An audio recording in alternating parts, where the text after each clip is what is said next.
Friends, you must have seen the tweet that Donald Trump put out today saying that he has postponed his plans to attack Iran's energy infrastructure and power plants by 5 days.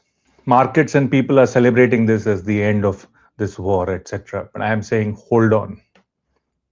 It might be too early to celebrate. Because if you see the timing of when President Trump had given that 48-hour deadline within which, if Iran did not open up Hormuz, he would be forced to attack their power plants and energy infrastructure, oil infrastructure, gas infrastructure.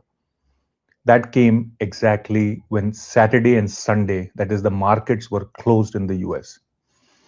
And as soon as the markets were about to open on Monday morning, he has given this new deadline.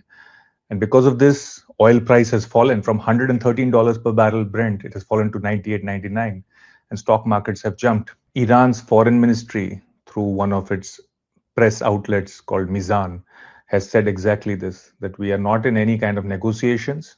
And this may just be a way for Trump to buy time before launching another military attack, and B, of reducing oil prices, of increasing stock prices, that is, of taking off some economic pressure on him. Trump is not only acutely aware that oil prices will have an effect on his Republican base, MAGA base, but he's also aware that elections are coming in November. And another very critical indicator, that is the 10-year Treasury yield on US government bonds, that is US government's borrowing, has reached 4.5%. This is a critical level. When it had reached 4.5% last April, last year, he had suspended the tariffs for a while.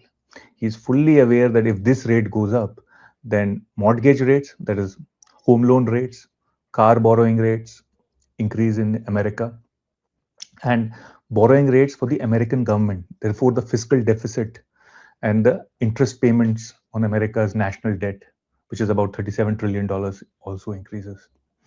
This is why he's making a claim that we are having good discussions. Now, good discussions with who? He's not explaining.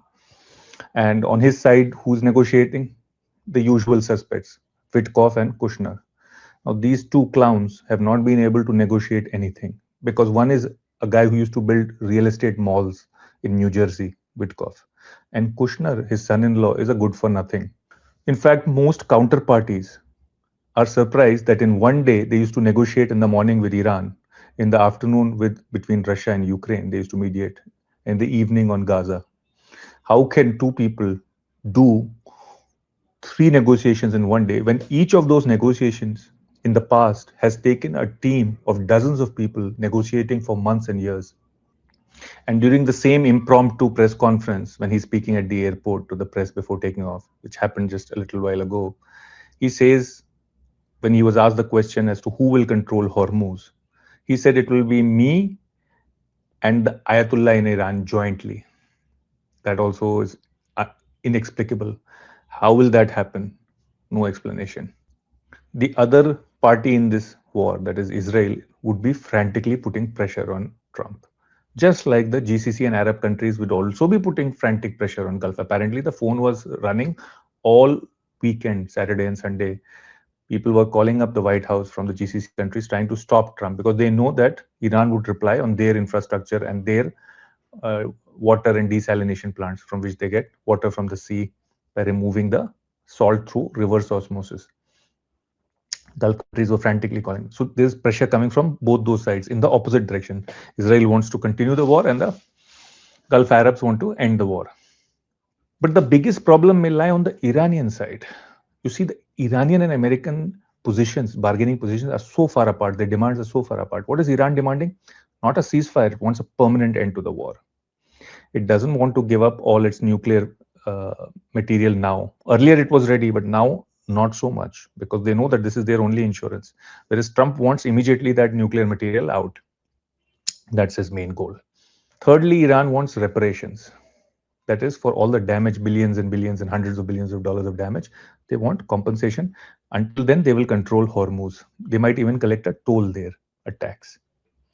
Fourth, Iran wants complete removal of all sanctions.